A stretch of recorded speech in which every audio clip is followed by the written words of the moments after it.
Welcome to Dishonored 2, a game that gives you a wide variety of playstyles to choose from. Maybe you like using the powers to zip around the level, spy on your neighbors with X-ray vision, or even summon a swarm of rats to do your bidding. Or maybe you prefer to just hack and slash your way through each level. But today, we won't be doing either one of those, because unfortunately for me, these three achievements exist. While not difficult on their own, doing all of them in one playthrough is a challenge, but I decided to make it even more painful by doing it on very hard difficulty, which gives the guards eagle vision, spotting you instantly.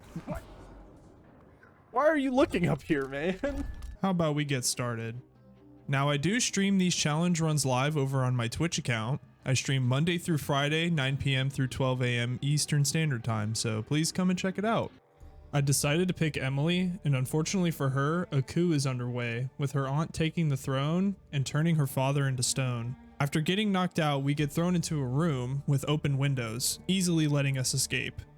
Our first target is Mortimer Ramsey, the captain of the guard, who betrayed us in service of Delilah. This is when I get my first taste of very hard difficulty, with Ramsey spotting me through the tiny little crack and deciding to investigate. On my second attempt, I hide in this closet and wait for him to pass by, which works perfectly because after knocking him out and taking our ring back, it puts us right in front of our vault. After grabbing a pistol I'm never going to use, I throw Mortimer on the bed so he can take a quick nap. Upon locking the vault door, we successfully non-lethally take out our first target, because locking him in a vault for months on end definitely isn't going to kill him. Pushing forward onto the streets of Dunwall, I surprisingly didn't get caught for a while until I entered this building at the absolute worst time. Oh no. Fuck. I must have got very lucky on this section because after knocking this guard out, I nearly get spotted and have to sneak into this bar. And after telling off the bartender, "Your face is covered. Are you worried someone might..." Yeah, shut up, dude. I was able to sneak down the back and down the docks, giving me a straight shot to the boat. Yes, I'm ready. What was that scream at the end? At the end of each mission, there's this end screen, and we just have to make sure we have both the check marks. At the start of this mission is where we normally get our powers. As much as I would like to have them, we unfortunately have to say no. After setting foot on land and examining the local wildlife, I make my way to the black market where I stock up on sleep darts. These are going to be my primary ranged option throughout the playthrough. After easily sneaking past this front gate area, I thought everything was going great until this happened. Huh? It sounded like broken glass. Why would he look this way? What? So far I thought this challenge was very easy until I got to the canal square. This section was an absolute nightmare, with tons of roaming guards that seemed to be able to see you from everywhere. Huh? Who saw me? What? Oh. I'll have a look around. What? Oh. Like I just took that like a champ. Eventually, I found this alleyway, and after taking out the guard, I was able to climb up onto the roof, giving me a safe and easy path past this section. Dude, that little section took me so long. I didn't know it yet, but it was only going to get worse from here. The next section is Addermeyer Station. With these giant open windows and a swarm of guards roaming the area, it made it difficult to sneak around, but I managed to come up with a plan. If you sleep dart all three of these guards outside, you can sneak through a tiny little window and easily walk upstairs without anyone spotting you.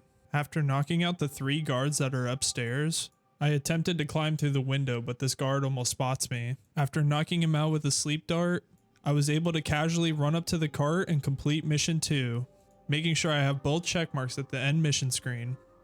Mission 3 has us going to Addermeyer Institute in order to recruit Dr. Hypatia. Upon arriving, I find an open window to sneak in through. Now, I must have gotten crazy lucky here because I was able to just sneak around without running into any guards at all, making this one of the easiest missions in the entire playthrough. Dude, this is going great. What the hell? I would soon regret those words, with the guards running directly at me after throwing a distraction bottle. Why are you going over here? There's a bottle over there. Might be the best guards ever or the dumbest guards ever. After reloading a save and the bottle successfully distracting the guards, I sneak into Hypatia's office and steal her key. Pushing forward, I enter this room full of blood flies, and not wanting to deal with toddler-sized mosquitoes, I decided to just run past them until we arrive at Dr. Hypatia's lab. And upon talking to her, we can clearly see something is off, which is quickly confirmed when we find her assistant on death's door. But he tells us we could cure her of whatever disease she has, when suddenly Hypatia throws a fucking fridge at us through the window. After surviving the fridge attack, we have to grab the necessary ingredients to make the cure. First, we have to grab blood from this gross dead guy, and after distilling it, we create the serum, which allows us to sneak behind Dr. Hypatia, injecting her with the serum, curing her of her super rabies. Now it's time for us to make our grand escape, and luckily the guys outside seem to be a bit more inept. How do they not see me? This is when I found out you can shoot crossbow bolts into objects to have guards investigate. After taking out one last guard and turning off this spotlight, we can finally finish mission 3. Ooh, that's gonna kill me. Fuck! I thought that would get to the water. Okay, now we can finish mission 3, making sure we get both check marks in the end mission screen. Up until this point, I've been actually having a lot of fun. That was until I got to mission 4, where fun ends and pain begins, with guards dotted everywhere, seemingly watching every angle. But if you can successfully sneak to the back of the building, there's this little balcony you can climb up that leads directly to the roof, giving you quick and easy access to the carriage. But this is the easy part. The true pain starts when we get to the Clockwork Mansion, with ever-changing rooms and corridors making it difficult to navigate, and clockwork soldiers around every corner. This is also the first mission to have 2 objectives, one to take out Jindosh and the other to save Sokolov. Deciding to rescue Sokolov first, I make my way to the assessment chamber, taking out any guards along the way. After clearing a path, I take the elevator down to the basement. Since I only had 2 sleep darts left at this point, it made sneaking past the guards in this area a little more difficult.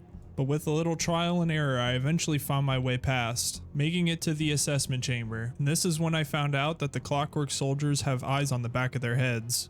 But if you shoot their heads off, it actually makes them only detect you by sound, making it way easier to sneak around them. When we reach Sokolov, it turns out he's an extremely old man, and since he can't make it out on his own, we'll have to carry him. And carrying around useless old guys isn't exactly one of my favorite things, especially when you have to deal with a pack of clockwork soldiers at the entrance. Now this section took me about 30 minutes to figure out, with having to find the right timing and angle to shoot their heads off. And when you do shoot their heads off, it actually causes them to fight each other. And after repeating this an ungodly amount of times, I was eventually able to sneak past the last one. Now that we can safely leave Sokolov in the carriage, it's time for us to deal with Jindosh. After sneaking into his laboratory, I find out the hard way that you can't sneak attack his robots unless you're above them. And this is where saving those sleep darts comes in handy. With me being able to snipe him from a distance and taking off the robot heads, I can pick up his body and fry his brain in this electric chair, removing all of his intelligence. This is somehow the morally right option. Successfully dealing with Jindosh, we make our way back to Megan, and it turns out while we were at the mansion, a group of witches took over the station. But if you shoot a crossbow bolt right here, you'll be able to easily sneak past all of them. And upon reaching Megan, we successfully complete mission 4, easily the hardest mission in this game. Mission 5 takes us to the Royal Conservatory to take out Brenna Ashworth because she's building a mysterious device for Delilah. And after resupplying at the black market, I began making my way to turn off the electric gate. Please go away. You saw me? How? What? Did I imagine that? Yes, you did. After shutting off the power to the electric gate, I come up with an unorthodox way to get through. I have a grenade. What if I like... No, I'm sure. What? You can't stay hidden You don't forever. stand a chance anyway. Ooh.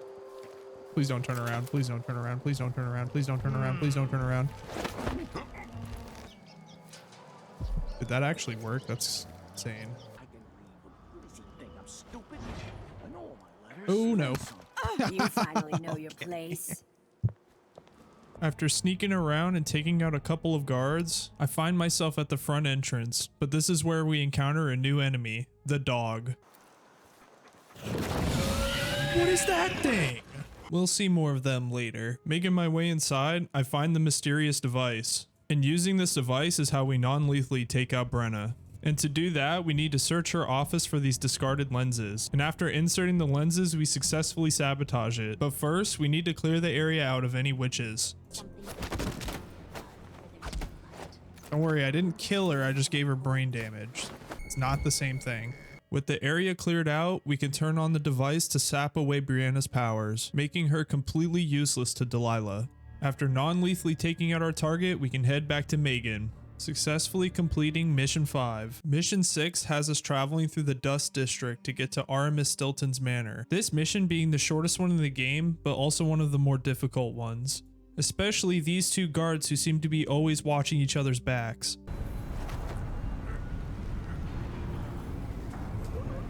Oh, I did not fucking see that guy. Okay. Dust from the mines. Why did you sprint over here? Maybe right now? There we go. He died? How'd this guy die? Screw you, man. Eventually, I was able to take out both the guards and shut off the power so I can sneak through the electric gate. Meeting up with Megan, she tells us in order to get into the mansion, we either have to take out the leader of the Howlers or the leader of the Overseers. Instead of taking out either one of the leaders, we can just solve one of Jindosh's riddles. But to be honest, this shit made no sense. And the only thing I gathered from the riddle was Finch had the bird and Marsola had the medallion. And after randomly spinning for about 20 minutes, I eventually got it. Sure, I'll take it. I definitely knew what I was doing. I definitely did not guess the entire time. And with that, Mission 6 was done. Mission 7 is another short one, with the Outsider giving us a device that lets us travel between the past and present. And since there aren't a whole lot of enemies on this level, I only got spotted once by these dogs. Our main reason for coming here is to figure out how Delilah came back to life and the secret to stop her. And in order to do that, we need to get the number combo for this lock. Which means going back to the past and stealing Aramis Stilton's journal that contains the code. After stealing the journal and inputting the code, it leads us to the room where the ritual is being held. And we also learn that Duke Luca Abel is a little bit of a freak. By the stars, this is more exciting than any orgy I've ever attended. Hey yo, what? And after watching the ritual, we learn that Delilah's soul is attached to the statue, which means we can head back to Megan and Sokolov to complete Mission 7. Another short one, but I really enjoyed it. Moving on to Mission 8, and I'd have to say, this one was a blast.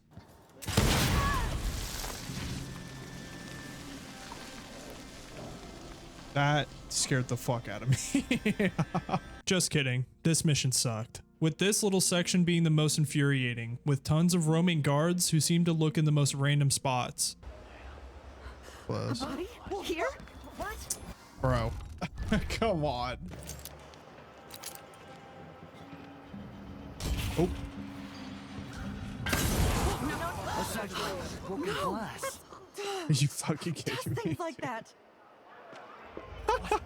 Somebody stop. Okay, I'll admit it, that one's my fault. And after a lot of trial and error, I found this little gap where none of the guards are looking at the door, allowing me to progress to the next area. On the way to the mansion, we have two objectives. One is to take out Duke Luca Abel, and the other is to extract Delilah's spirit from the effigy.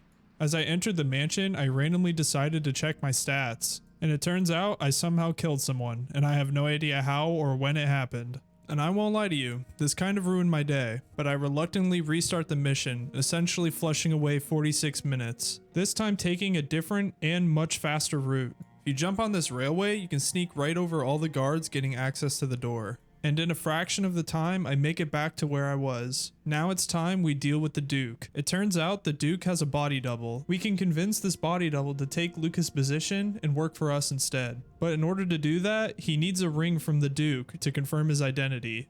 And luckily for me, he was just hanging out in his chambers. If we knock him out and lay him on the bed, this will allow the fake Duke to have the real Duke executed. Sure, I am getting tired of saying Duke. Moving on to our second objective, we use Luca's key to access his vault, and this is where Delilah's soul is being stored. After finding the effigy and absorbing her soul into this heart, we can make our grand escape and finally finish Mission 8. Moving on to the final mission of the game, with our only objective having to take out Delilah and reclaim our throne. Heading towards the Dunwall Tower, the only enemies we have to worry about were a pack of roaming dogs, and after taking them out, we can safely roam the streets. Also, what is this ominous singing? That is absolutely terrifying. Like living here, honestly, just like New York. Things are It a looks mess. cleaner I than New need to York, leave Delilah actually. now. I'm going to retake my throne and find a way to help. my Honestly, father. true. After some casual New York hate, we make our way to the next section. Let's just go for it. See how it goes. Okay, well, You're not wanted here. yeah, I don't know why I thought that would work. After reloading a save, I find this side path that wraps all the way around the courtyard.